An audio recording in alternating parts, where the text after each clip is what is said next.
It's the first NFL Sunday, and there's no better person to help give his thoughts on the season than one of the best quarterbacks who played his college ball right here in the QC at Augustana. Ken Anderson talks how close he was to being a Chicago Bear back in the 70s, plus his team, the Cincinnati Bengals, Joe Burrow, and what makes one of his former teammates, Chris Collinsworth, one of the best commentators in the game.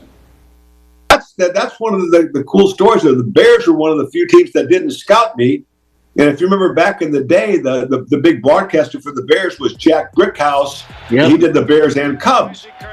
Well, his daughter, Jeannie, was in my class, so he came out as a freshman for Parents' Day and went back and told George Allison, I may not know what I'm looking at, but there's this quarterback at Augustana that's a freshman that's pretty good. And he'd go back the next year and said, he's getting better as a sophomore.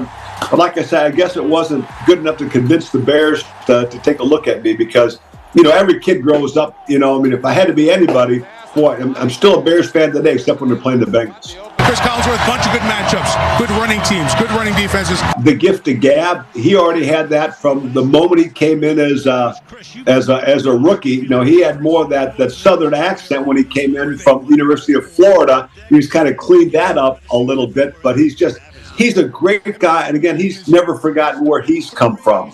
I think that's what makes him such a successful broadcaster. And but it's always fun that I'll text him during the game. Oh, wait, you really got a nice suit on. And at the commercial break, I'll get a text back. Thank you. I'm glad you noticed. Most of the NFL last season. Burrow keeps it himself.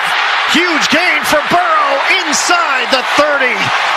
Number one is just his dedication to the game. And he loves the game. It's important to him.